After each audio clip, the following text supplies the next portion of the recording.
Welcome to Sacrilegious Discourse. I'm husband. And I'm wife. Together, we're reading the Bible for the very first time.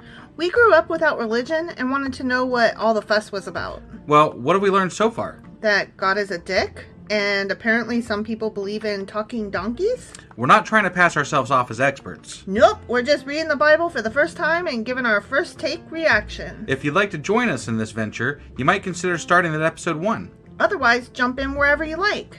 All right, let's go read the Bible. Yeah, let's get to it.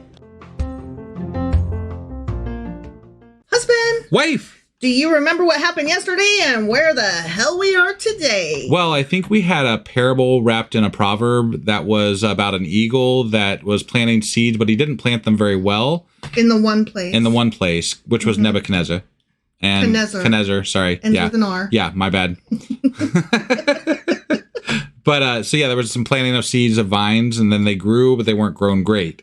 And then God came back and planted more seeds after those were bad, and he planted them in the high places, which was weird. Considering that we're supposed to not like the high places. Yeah, right. That was definitely weird. And then those grew better, apparently, but then their neighbors had enlarged, dicks.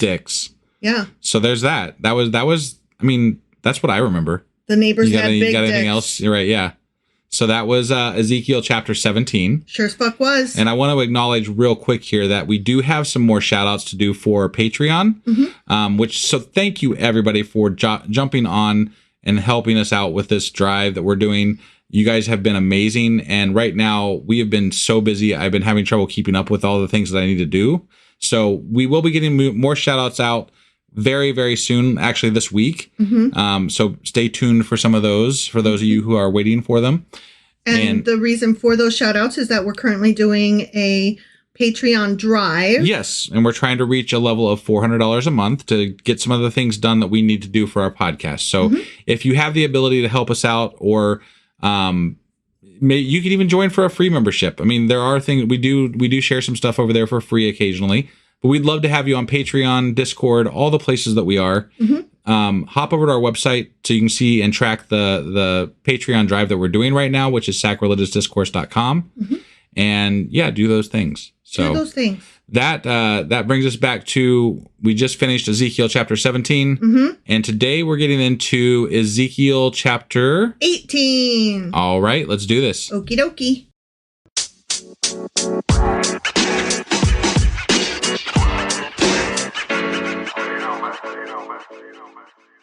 All right, we are picking up with Ezekiel Chapter 18. That we are. Here we go. Ezekiel Chapter 18. No, Ezekiel. I know. I'm aware that that's what we want it to be. Yeah. But I state it out loud so that people don't get confused as fuck when they join us for the first time ever. They're like, who the fuck's an Ezekiel? Well, I mean, I said it correctly in the intro. So hopefully they know that I'm just a Dumbo that likes to say whatever I like to say. But sometimes maybe people skip the intro. They're like, I don't really care about the intro. I want to hear the bit. Fair enough. the main port. Fair enough. Here's the bit. Yeah, the bit. When I say Ezekiel, it's because it's more fun than Ezekiel, and I need all the fun and joy I can bring to my life in all the little ways. I mean, that's fair. Yeah. Okay. So the word of the Lord came to me, as it does. Yeah, seems to. And me, I mean, according to the Bible, me being Ezekiel. Right. Okay. Yeah. What do you people mean by quoting this proverb about the land of Israel? The parents eat sour grapes and the children's teeth are set on edge. Okay. Okay, that's about the sins of the father visited on the child or whatever. Okay. Yeah.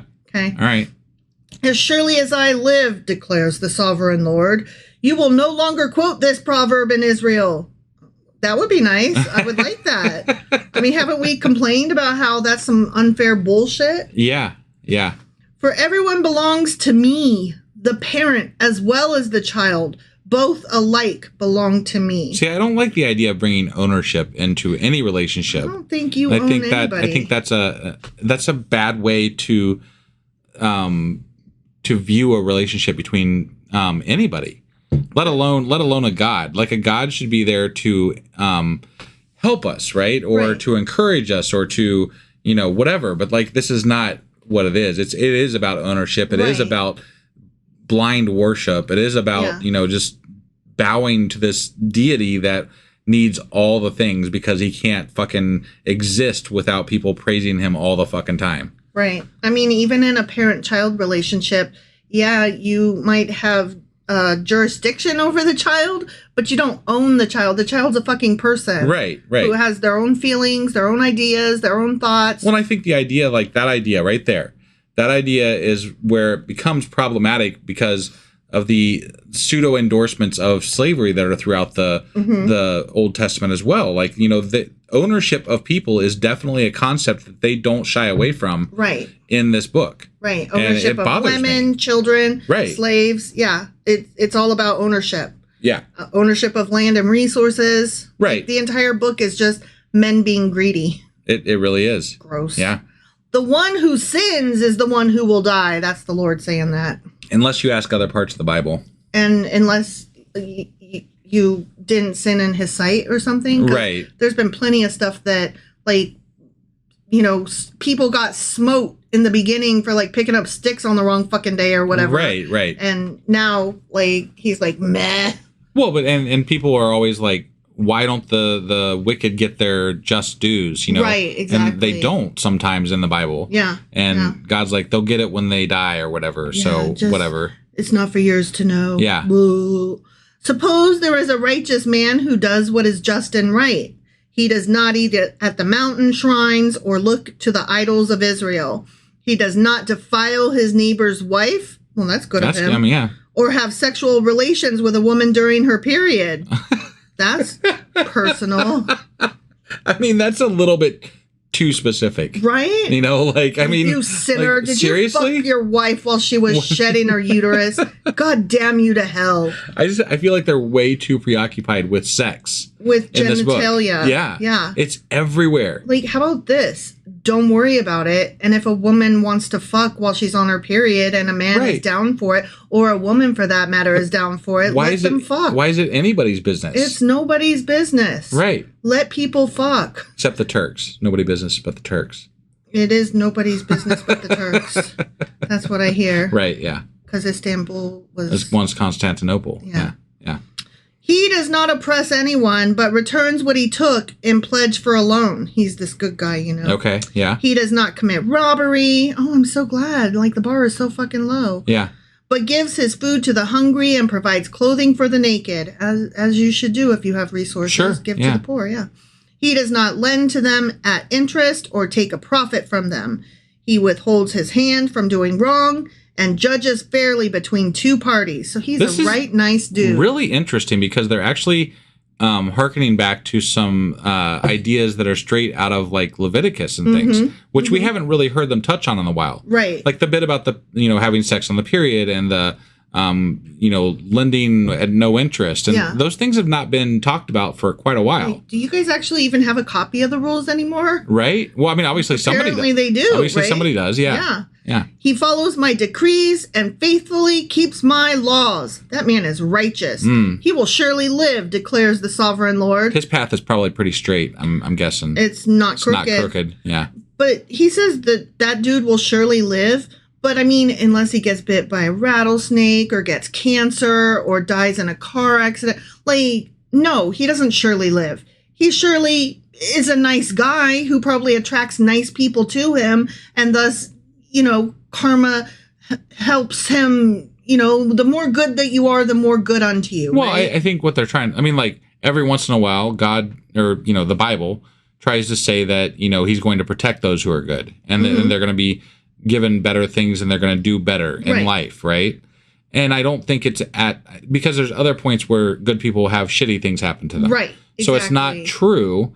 It's just a way for them to describe, hey, if you do this, you're going to get rewarded. Right. And now when you get right down to it, if somebody the good dies, they're going to be like, well, they're going to get rewarded in the afterlife. Or, you know, they're going to make up an excuse on the spot as to why this person died and, you know, somebody else didn't. God's ineffable plan. There is no correct answer. The answer is whatever sounds good in any given chapter is what's going on here. Right. So annoying. Yeah. Suppose he has a violent son who sheds money. Or, I'm sorry, who sheds blood. He doesn't shed money. I need to be friends with somebody who sheds money. Yeah. No, he sheds blood or does any of these things, though the father has done none of them. He eats at the mountain shrines. Oh, that son of a bitch. Damn son. He defiles his neighbor's wife. Rapey fuck. He oppresses. Sounds like he wasn't raised very well. Right? I'm just saying. I know plenty of good people who did not raise their children very well. Yeah. You know? Yeah. Like, just because you're a good person doesn't mean you're a good parent, quite honestly. He oppresses the poor and needy. He commits robbery. He does not return what he took in pledge. He looks to the idols. He does detestable things. He lends at interest and takes a profit. Will such a man live? I mean, I don't know. He will not. Okay, all right. Because I wasn't sure what the answer was going to be because it could have gone either way. It really can go either way. I mean, honestly, the answer should be, don't worry about it. That's between me and him. Right. Yeah. But no, he's like letting you know, no way. I always reward the good. I always punish the bad. You should always, always, always be good and you'll get the rewards. Right. Like that's what he's trying to say right now. Yeah. Other times he's like, don't worry about it. They'll get their dues They'll get at theirs some point. and you'll get yours even if you die before you see it. Yeah, right.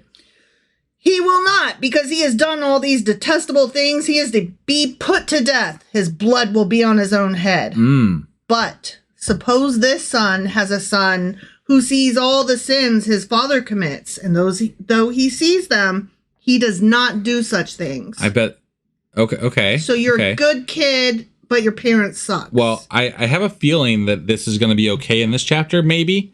I could be wrong, but like in previous chapters, you could be punished up to like 10 generations back. Yeah. I mean, like, and maybe even more. I don't know. Like there was some crazy like punishment for the sins of your, parents. Right. And that's what God's saying. Not no more. I'm doing away with that. Okay. Yeah.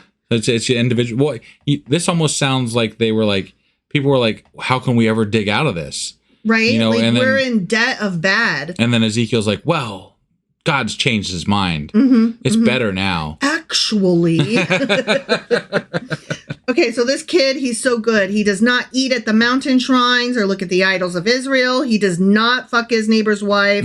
He does not oppress anyone or require a pledge for a loan. Yeah. He does not commit robbery. He gives food to the hungry and provides clothing for the naked. He withholds, we've already read all this. He's a good guy, right? He's good, yeah. He withholds his hand from mistreating the poor and takes no interest or profit from them. He keeps my laws and follows my decrees. He will not die for his father's sin. Okay. He will surely live. That's nice. I'm glad you're changing your mind, God. I gotta wonder when this changed, though. Like, right? when Did you was write this? that down? Is that the new covenant? Right? Do we believe it this year but not next year? Like, what is this? How long is this? Right. Yeah. Is this just for Ezekiel or does this go on in other books? Is this like one of those like tax, what do they call it? Tax holidays or whatever, where they like, you forgive something for a while Epiphany and then or whatever it's called? I don't know what that is. No, that's not the right word. Yeah, no. No, but it was like every 7 years they did a thing and then... I was talking about like in like actual now where they give like tax holidays where you don't have to pay taxes on back taxes and stuff. Oh, that's right. Okay. So like this is like one of those tax holidays where they're like, you don't have to pay the penalties for your father's sins, but maybe next decade, maybe we might pick it up next decade again. We'll revisit this. Right, yeah. It's still on the books. We didn't erase it. We just erased it for this year. Right, yeah. But his father will die for his own sin because he practiced extortion, robbed his brother, and did what was wrong among his people. Yet you ask, why does the son not share the guilt of his father? No, I don't ask that. I think finally you saw sense and decided to... Yeah, it makes great sense. If you had presented this from the beginning, nobody would ask you at all. Right. We thought those other rules were ridiculous and stupid, which they were. That you were kind of dumb and doing it wrong. Yeah. Although I do recall that I did some kind of deep dive and that it was early on with these smaller tribes and cultures a way of making them more conscientious. It was like pulling them together. Yeah. And it helped them think about what they were doing before they did it, knowing that the people around them would be impacted. Okay. Right. So it was like a way of collective punishment. Collective punishment, but also collective thinking out before you do something. I gotcha. Sure. So there was a place for it, but like now they're building cities. It's like, no, get that shit out of here. Right. There's too many people for that. Yeah. I'm not having it. I got it. Since the Son has done what is just and right and has been careful to keep all my decrees, he will surely live. Okay. The one who sins is the one who will die. Boom, dead. Yeah. You fucked on the wrong day, asshole. But I do think it's funny, though, that Ezekiel is just like rewriting the rules. Yeah. Like that's right here. Right here. Right here. You know. He's saying that God's telling him, but I'm not sure about it. No. What we are absolutely himself. Sure that God is not telling them. Yeah. Oh, yeah. Like, that is not even in question here. Right. He's they're rewriting the fucking rules because they want to, because these make more sense. I do wonder, though, because isn't it that Jeremiah came after him? And Jeremiah never Only mentioned. Slightly. But Jeremiah never mentioned this rewriting of the rules. Right. Because they're not talking to the same God.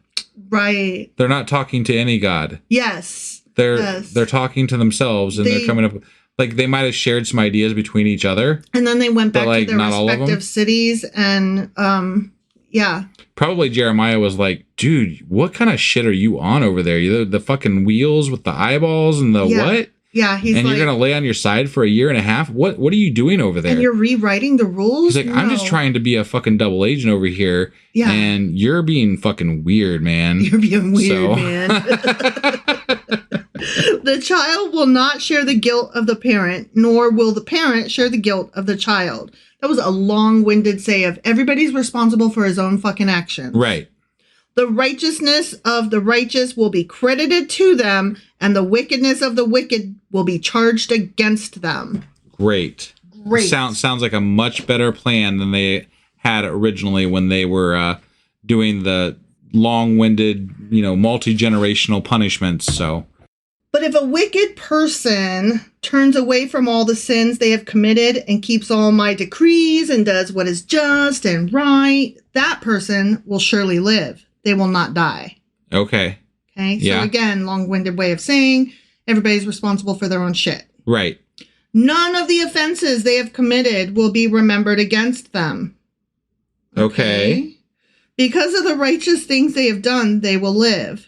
Wait, so they can do offenses, but they're forgiven because they did more good things? Because they turned away from the sins. Oh. And then they kept all the decrees. So this is maybe like the beginnings of like the forgiveness for sin and stuff like that. Interesting. Yeah, we are literally seeing but if you say sorry right quick before you die, then you still get to go to heaven. It feels, what, the Old Testament feels like a negotiation with the people that are following this God. And they're negotiating better ways to be, right? Mm-hmm. Like, they're like, well, we don't like that aspect, so can we change that? Yeah. And like over time, they slowly start changing some of this, and that's how it morphs into what it ends up being, right? Right. And it really feels like they are just changing things as they go along to make it fit better with what society at that given point wants. Right. This is very interesting to me. I have not seen this before. Right. If you say sorry right quick before you die, you still get to go to heaven and you're good. Yeah. Okay. Yeah. Do I take any pleasure in the death of the wicked? Declares the sovereign Lord. Yes. The answer is yes. No matter what he says, the answer is yes. The answer is absolutely always yes. fucking yes. He loves killing people. Right. We have seen that. Yeah. So, yeah. I don't care what he says. Right. I don't either. Here we go. Ready? Yeah. Rather, am I not pleased when they turn from their ways and live? I'm going to say you're disappointed because one got away from you being allowed to smite him. I'm going to say that you look for reasons to fucking kill people. Yeah, I mean, when you're not ignoring them altogether. Right. He's shown joy in finding reasons and ways to kill people, it seems like. I mean, somebody peeked at you when they were trying to carry your fucking box that you sat in, and, the box fell, and they tried to catch it for you, and they touched it, and they weren't supposed to. Uzzah. Yeah. Justice for Uzzah, That's right. Justice for Uzzah. And then another couple people peeked inside and you got pissed and smote them all over the fucking place. Like, what the hell? And you're telling me you don't enjoy killing people? Fuck off with that. I don't believe you. Yeah. If you don't enjoy killing people, don't fucking kill them. Right. Particularly for dumb reasons. Yeah, I agree. But if a righteous person turns from their righteousness and commits sin and does the same detestable things the wicked person does, will they live? Okay, hold on. So there's a good person. Yeah. But then they start doing bad shit. Okay. So will they live? I'm going to guess no. none of the righteous things that person has done will be remembered. Oh. So it's a matter of the order you do them in. Yeah. So if you're good and then bad, you're fucked. Yeah. If you're bad and then good, we're cool. So that's why you have to live your best life in your 20s and 30s. Right. And then knuckle down and get serious in your 40s. Sure. And I suppose if God forgets to smote you a couple of times, you could actually be bad and then good and then bad. Right. And then good and then bad and then good. But every time. And then you're still okay. Every time, once you get done being bad. Right. And then you be good. Every time that you're you risking. Be bad after that, it's like a Russian roulette. Yeah. You know? I mean, you're getting older. You could die any minute. Right. So. But technically you could die any minute even when you're younger. No, I know. So I'm just saying, always be bad first. Right. Never be bad before you're good. Because of the unfaithfulness they are guilty of, and because of the sins they have committed, they'll die. They will die. Okay. All right. So you say, God. Yeah. So this time. Yeah. Yet you say, the way of the Lord is not just. I mean, sometimes I do say that. Yeah. Because I don't think it is. Even in Ezekiel, it's been not just. Yeah. So. Yeah. Hear you, Israelites. Is my way unjust? Is it not your ways that are unjust? If a righteous person turns from their righteousness and commits sin, they will die for it. Because of the sin they have committed, they will die. Okay, hold on. This fucker is literally talking about them committing sin, right? Which could be any number of It could be fucking things. Your wife on her period. Sure. You're going to die. Right, that's one of the you're going to die, right? But the punishment is him murdering you. Yes. God is going to murder you. I'm going to kill you. For fucking your wife on her period. I'm going to fuck you. I'm going to fucking kill you if you are having sex with your wife on her period. And they have the fucking nerve to call this sin and morality and what? Yeah. You're going to murder me for doing this thing. Not correct me, not teach me, but murder me. But even if you taught me, like, hey, I don't like it that you're fucking your wife on her period. Right. So I didn't ask you to watch. You're not involved. I wasn't talking to you about it except when you asked. Right. Yeah. And even then I was kind of like hesitant because it's like none of your goddamn business. You're the one worried about it. Me and my husband, we're fine. Yeah. So why are you worried about? Why do you even need to worry about me on my period? That was one of your favorite sayings when we first got together is like, why do other people need to know what's going on in other people's pants? Yes. Right? Like it doesn't, that has no bearing on anybody. What I do with my vagina, what goes in and out of it. In a consensual relationship has no bearing on anybody else. Yes. I don't understand. They are so concerned about people's vaginas and penises. Very much so. Like into a very gross fashion. It really is. Like, if it's consensual, don't fucking worry about it. Right? Ugh. Yeah. I mean, we can have a discussion maybe about the age of consent. I think that is a discussion. Yeah. You know? Right. I don't think that a 14-year-old is old enough to consent. No, I 100% agree. A 17-year-old, I don't understand how suddenly the next day's their birthday and they're magically old enough to consent. But I also recognize that we have to pick a line and start somewhere. Yeah, sure. So I don't know. But that's a discussion, right? We can have what is the age of consent. But even that's a discussion too. Like, do we really have to pick an age? Could it be more about, in a futuristic society where we determine things by some sort of a genetic marker that's in different people that mature at different times, or a psychological marker that we have the ability to, because we're having the discussion of age now in this period, because 18 is the best overall consensus we can come to with regard to age of consent, right? Yeah. But that doesn't mean that will always be the case, because we might know more about psychology, or we might know more about different things in the future. For that matter, we know that dudes' brains don't stop fucking growing until they're 25. So maybe a dude can't actually consent to certain things till he's 25. There you go. How the fuck do I know? Yeah. I do know that there are some 25-year-olds I would not give my keys to because they shouldn't be driving a goddamn car. Right. Whereas my kid has been responsible enough to be driving since they were 15. 16. Well, they're permanent and we're learning right. and stuff. That's true. I'm just saying, they took the rules and the learning very seriously and are still one of the few people that I don't mind being a passenger in the car. Right. You know? Right. Like, they drive very safe. Yeah. And we know that they do it even when we're not in the car because we've got one of those devices that, like, monitors your driving on the car. And it comes back 100% every week. Literally. That's without us harping on it at all. Yeah. Mostly that thing is in the car because it calls 911 automatically if they get into an accident. And that's seriously our only major concern. Like, we're not spying on the kid or anything. Right, We want them to be safe. Yeah. And they are. My point being, my 19-year-old is a lot more responsible and trustworthy and reliable than a lot of other people who are older or younger. Right. So I don't know what the age of consent for many things should or shouldn't be. I do know it's not the same across the board. And I do know that in my goddamn 40s, if I'm on my period and want to fuck my husband, it's not a fucking sin and I should not be made to feel guilty for it, nor should my husband. Right. We should not be made to feel unclean and disgusting and horrible and gross. Like, I would never have mentioned it had it not come up. Yeah. Honestly, I'd rather not. Right. We end up having to discuss some really weird shit because of the Bible. I hate the Bible. You know? I hate it. It's crazy. I never thought I would be on a goddamn podcast publicly speaking about sex on my period. Because of the Bible. Because of the fucking Bible. And they're telling me that this guy could be good all his life, but then he fucks his wife while she's on her period and nope, he's a sinner, he's dead. Yeah. Yeah. That's bullshit. It is.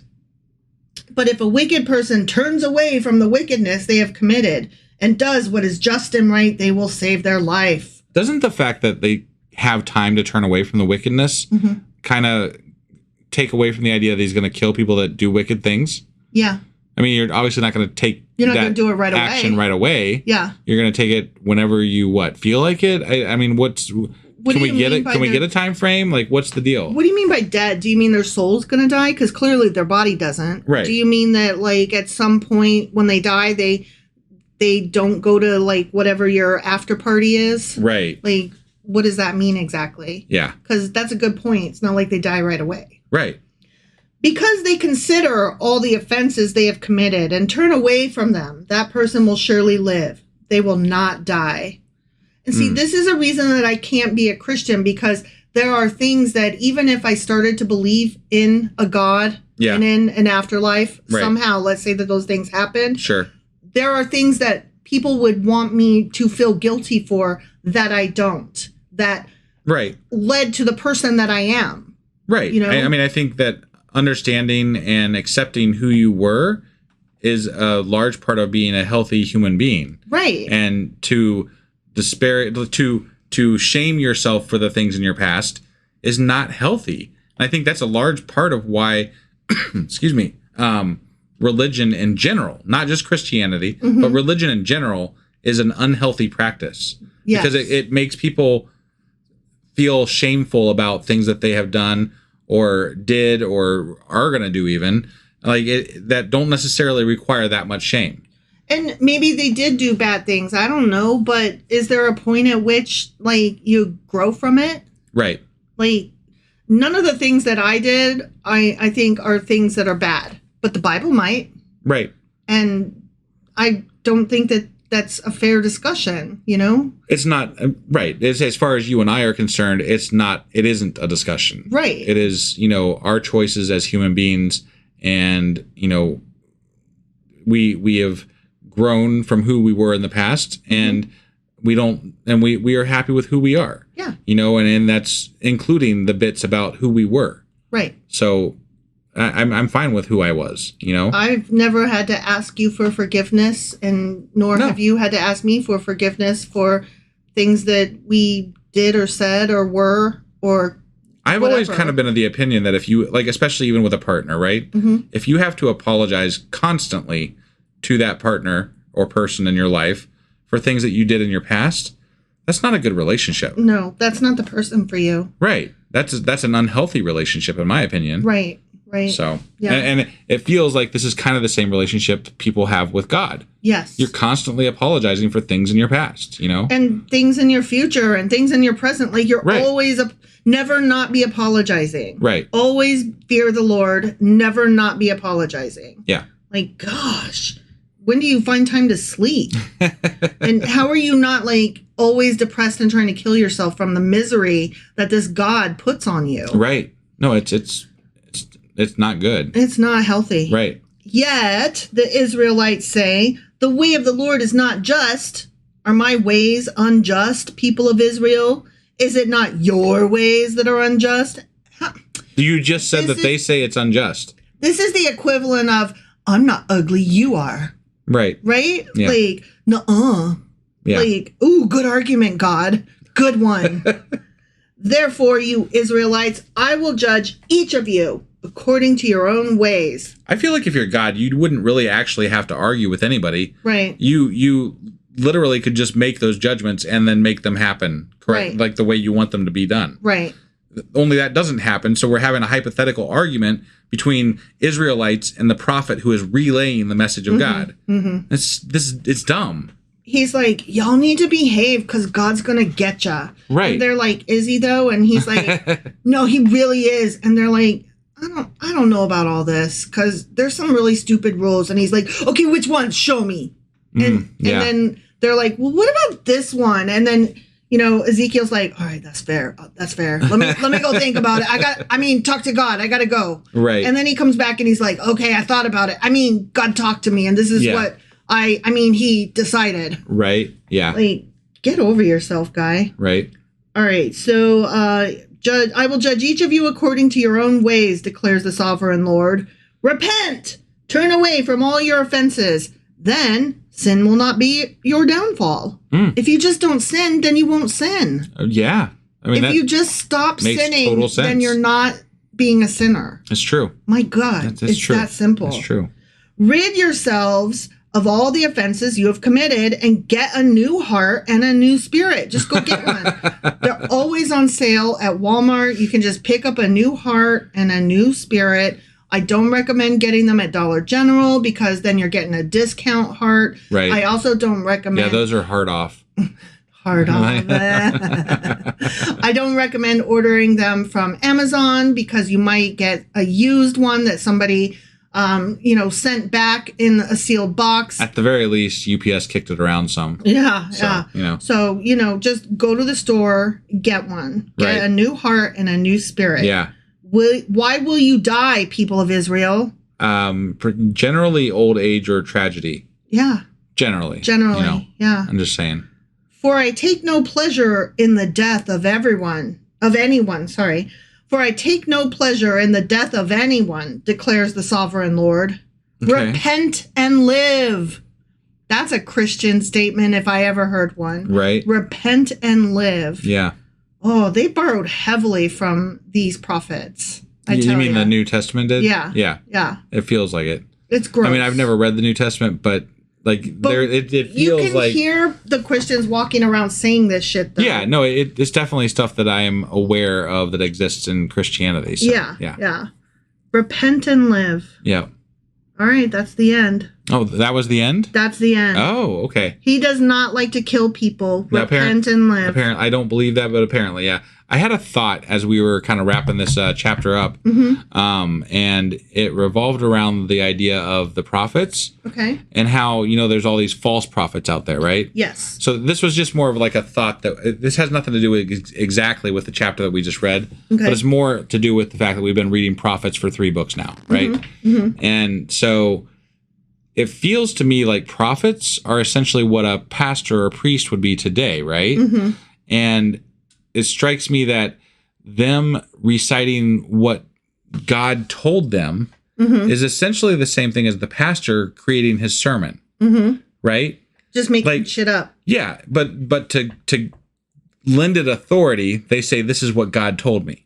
Yes. Right? Yes. I feel like that's all this is, right? This is just essentially pastors or priests getting their sermon together and saying, this is what God told me, but only saying that because it lends authority to what they're saying. Yes. And that's all this is. Yeah.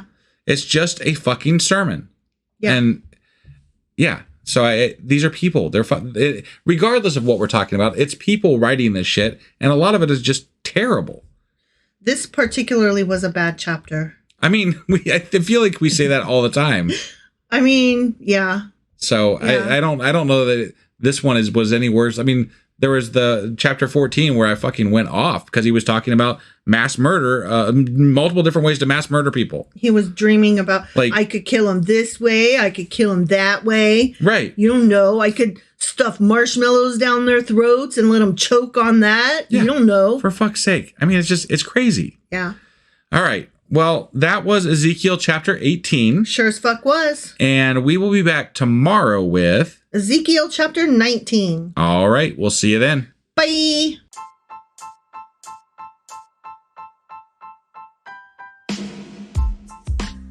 Hey, wife, I guess that's the end? But husband, that's just sad. It doesn't have to be. We are on lots of social media platforms like Twitter. Our handle there is sacrilegious_D. For D's nuts. Oh my God. Stop doing that. Anyway, we're also on Facebook, Instagram, and Pinterest. There's a link to all of our social media sites at our website. Ooh, we have a website? Yeah, it's sacrilegiousdiscourse.com, where you can also find a link to our merch shop. We have a merch shop? Yep, we have podcast-themed clothing, mugs, notebooks, and more, as well as an atheist and science-themed products. Wow, our fans should really go check that out right now. Definitely. They can get in touch with us by sending an email to sacrilegiousdiscourse@gmail.com. But before they do that, we could really use some help. Oh yeah? With what? Well, it's not free running the podcast, and we need some financial support in order to get better equipment, which will free up time so we can concentrate on our podcast and our fans. Okay, so what should they do? Head over to patreon.com/sacrilegiousdiscourse and sign up as a contributor on our podcast. Supporters there receive additional bi-weekly episodes that we record just for our Patreon members for as little as $2 a month. Also, we'd really appreciate it if you would like and subscribe on whatever platform you're using. And Apple Podcast reviews help us out tremendously. Like and subscribe. Leave an Apple review. Join us on Twitter. Support us on Patreon. That's a lot of instructions. Don't forget to say thanks. Thanks. Okay, bye.